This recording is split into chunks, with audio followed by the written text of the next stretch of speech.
সিজদার রাতও ভোর হয়, নেশার রাতও ভোর হয়।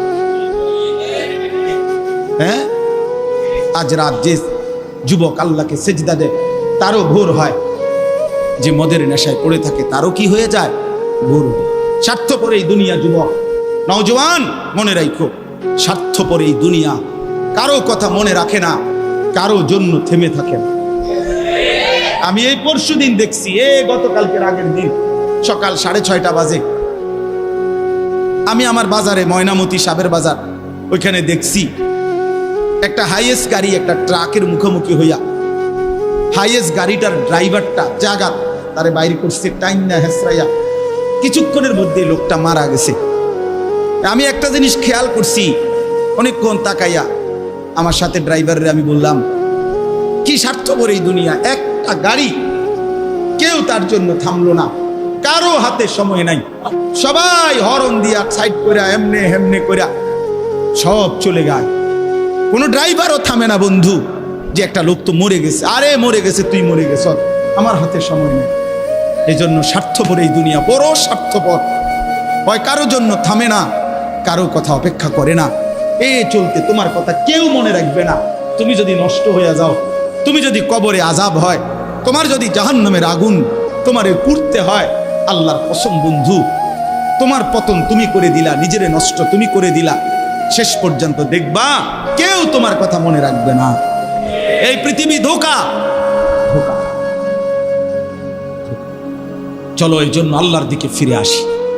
ইল্লা মান তাবা ওয়া আমানা ওয়া আমিলা সালিহান, আল্লাহ বলে যে গুনাহ ছেড়ে দিয়ে তওবা করলো, আমি আল্লাহকে বিশ্বাস করলো এবং পুনরায় আবার নেক আমল শুরু করে দিল, ফাউলাইকা ইয়াদখুলুনাল জান্নাহ, আমি আল্লাহ ওয়াদা দিলাম, আমি আল্লাহ তাদেরকে জান্নাতেই ঢুকায়া দেব।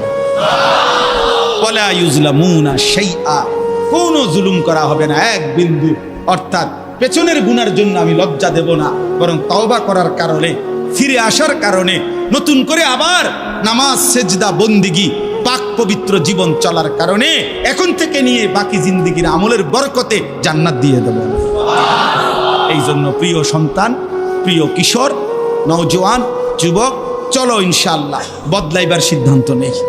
সবাই এই পরিমাণ শাহওয়াত, এই পরিমাণ অবৈধ কামনা বাসনা, নারী ছবি, অশ্লীলতা, বেহায়াপনাতে মাতাল হয়ে গেছে বন্ধু চারিদিকে, সমাজের চারিদিকে।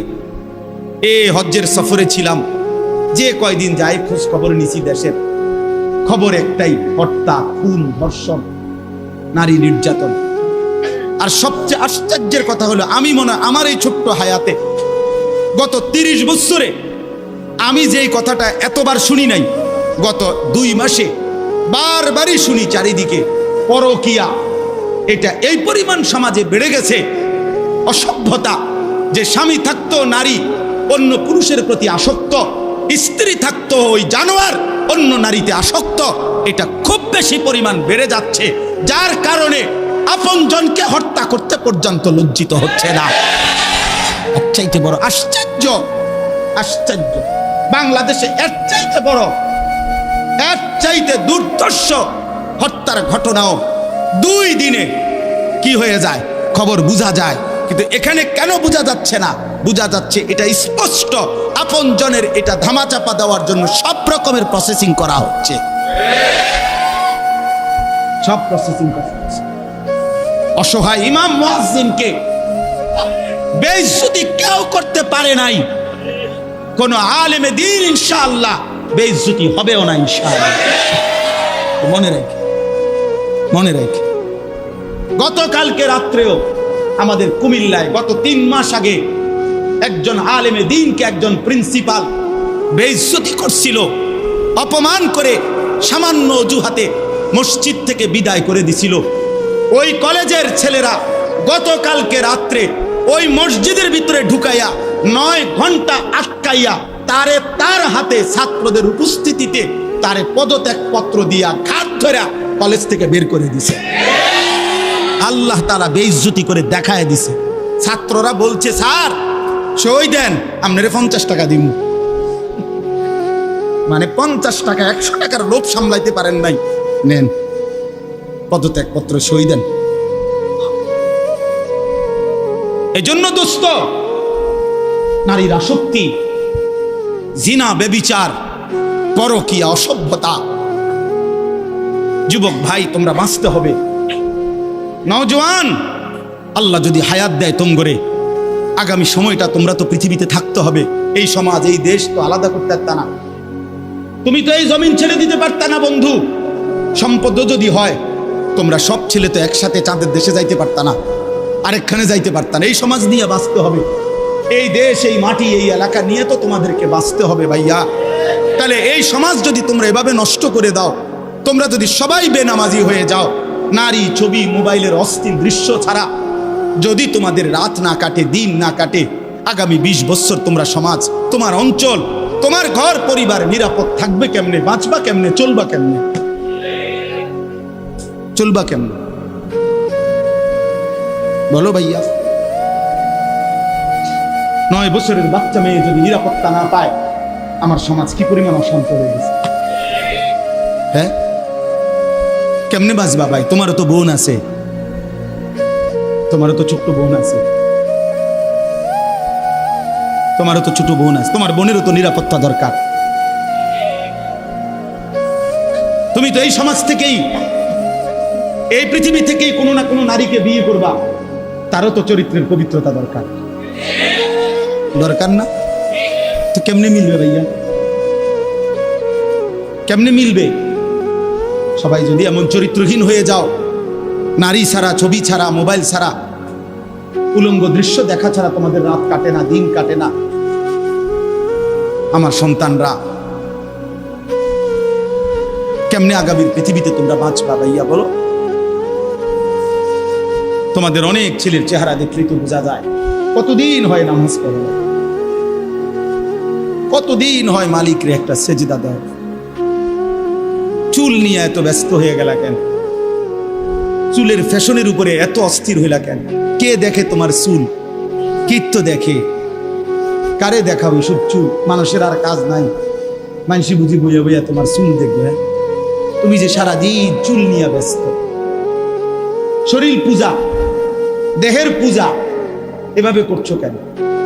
সারাক্ষণ বুঝি এই শরীর, এই দেহ, এটা নিয়েই ব্যস্ত হয়ে গেলা।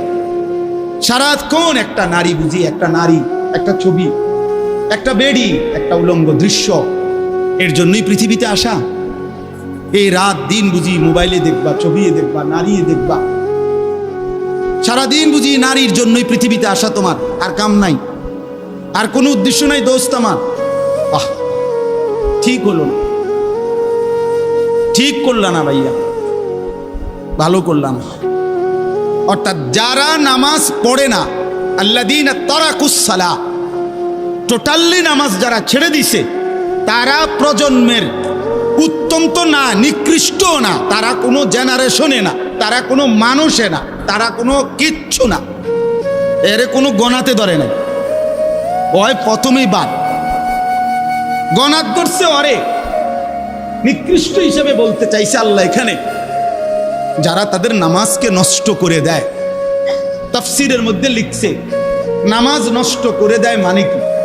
1 নাম্বার, যে ব্যক্তি নামাজকে যথাসময়ে আদায় করে না, ইউআখিরুনাস সালাহ, তাখির করে, নামাজ সবসময় দেরিতে পড়ে। নামাজ সবসময় কখন পড়ে? দেরিতে পড়ে। আল্লাহ তাআলা বলছেন ওরা ওই সমাজের নিকৃষ্ট মানুষ। ফাওয়াইলুল লিল মুসাল্লিন আল্লাযীনা হুম আন সালাতিহিম সাহুন। আল্লাহ তাআলা বলেন ওই নামাজীদের জন্য জাহান্নাম। ওয়াইল, জাহান্নামের একটি গুহা, জাহান্নামের একটা অংশ, জাহান্নামের ভীষণ আযাব। আল্লাহ তাআলা বলছে তারা আল্লাযীনা হুম আন সালাতিহিম সাহুন, যারা তাদের নামাজের মধ্যে সাহুন, অলস, নামাজকে সবসময় দেরি করে, নামাজকে সবসময় দেরি করে। জোহরের আজান হইছে 1টা বাজে, এবারে জোহরের নামাজ পড়তে গেছে 1:15 বাজে, এখন 4:30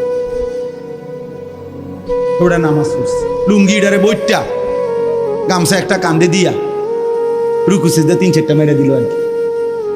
এটা নমাজ হইলেন কি তো করতাম হুজুর, সময় কুলাইতারি না। কিটছেন আপনি, ঘাস কাটছে, এতক্ষণ গরু গোসল করাইছে, গরু গোসল করাইছে। গরু গোসল করানোটা খুব দামি দরকারি বিষয়। নামাজকে এরকম প্রতিনিয়ত যে বিলম্ব করে আল্লাহ তাআলার কোরআনের ভাষায় তারা নিকৃষ্ট মানুষ, নিকৃষ্ট মানুষ। আদাউস সালার অন্তর্ভুক্ত, আদাউস সালার অন্তর্ভুক্ত নামাজকে বিলম্ব। আচ্ছা, হাদিসের মধ্যে আছে, কোরআনেও আছে, যে ব্যক্তি নামাজে অবহেলা করে, আল্লাহর কসম, আল্লাহও বলছে, নবীজিও বলছে, সে মুনাফিক। ইন্নাল মুনাফিকিনা ইউখাদিউনা আল্লাহ ওয়া হুয়া খাদিউহুম ওয়া ইযা কামু ইলাস সালাতি কামু কুসালা। কোরআন শরীফে আল্লাহ মুনাফিকের এক নম্বর পরিচয় বলছে, মুনাফিক সে যে নামাজ পড়ে অলসভাবে। নামাজ পড়ে কিভাবে? তাহলে নামাজ যে পড়ে না তার ব্যাপারে বলেন, কথা বলেন না কেন? তারে মুনাফিকও বলে নাই। তুই কোনো মানুষে না বেটা, তুই কোনো কাতারে নাই, তোর কোনো আলোচনাই নাই। আলোচনা ওই ব্যক্তিরে যে নামাজ পড়ে অলসভাবে, খামখেয়ালি করে। দাঁড়াইবার কথা দুই পায়ে, দাঁড়াইছে এক পায়ে, বুঝেন? অলস নামাজের। রাসূলুল্লাহ সাল্লাল্লাহু আলাইহি সাল্লাম বলছেন, তিলকা সালাতুল মুনাফিক, ওই নামাজ মুনাফিকের নামাজ। ইয়ারকুবু হাত্তা তাগরুবা শামস, আসরের নামাজ না পড়ে যে অপেক্ষা করতেছে, অন্য কাজে ব্যস্তছে, এরই মধ্যে সূর্য ডুবে যাচ্ছে, সূর্য ডুবার কাছাকাছি। হাত্তা কানাত বাইনা কারনাই শয়তান, সূর্য ডুবার সময়ে শয়তান তার দুই শিং সূর্যের পাশে বাড়াইয়া দেয়। আল্লাহ নবী সাল্লাল্লাহু আলাইহি সাল্লাম বলেন, কামা ফানাক্কারা আরবাআন, সূর্য ডুবে যায়, এই সময় ওই আসরের নামাজের জন্য দাঁড়াইয়া 4 রাকাতে যেন 4টা ঠুক্কর মারছে। লা ইয়াযকুরুল্লাহ ইল্লা কালিলা, ঠিক মতো তাসবিহগুলো নামাজের আদায় করে নাই। রাসূল বলছে 3 বার, ওইটা মুনাফিকের নামাজ, মুনাফিকের নামাজ, মুনাফিকের নামাজ, মুনাফিকের নামাজ। তোর মতো নিকৃষ্ট নির্লজ্জ বেহায়া আল্লাহর জমিনে তো কোনো কুত্তাও হয় না, কোনো কুত্তাও তো এরকম হইতে পারে না। কুত্তাও যদি আল্লাহ তাআলা সেজদার হুকুম দিত তো সে দিত, তাকে তো আল্লাহ সেজদার হুকুম দেয় নাই, এই জন্য সে সেজদা দেয় না।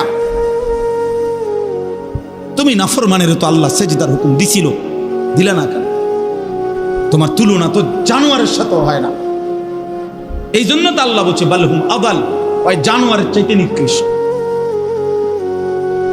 ওর উদাহরণ নাই, ওর তুলনা কুকুরের সাথেও না, ওর তুলনা শুকরের সাথেও না। আল্লাহর কোন সৃষ্টির অন্তর্ভুক্ত না। বলো মিয়া, এত বিবেকহীন কেমনে হইলা? আফা হাসিবতুম আন্নামা খালাকনাকুম আবাসান, কি ভেবেছো বান্দা আমি তোমাকে অনর্থক বানিয়েছি? তোমাকে আমি একদিন, আমি আল্লাহ 1 সেকেন্ডে চাইলে পারি, কুন ফায়াকুন, আমি হও বললেই হয়ে যায়। সেই আমি 9 মাস কেন লাগাইলাম? 9 মাস লাগাইলাম। আরে বলো কি বান্দা, নিজ হাতে খালাকতুহু বিয়াদিয়া, আল্লাহ বলেন আমি আমার নিজ কুদরতি হাতে আমার বান্দাকে আমি বানাইছি, আমি বানাইছি।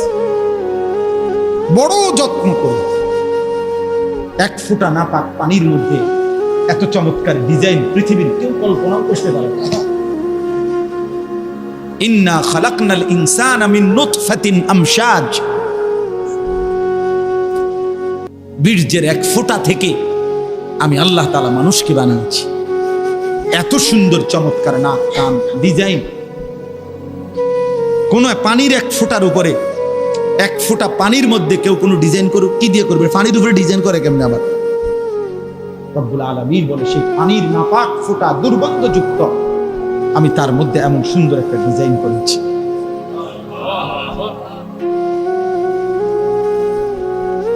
কেমনে ভুলে গেলাম?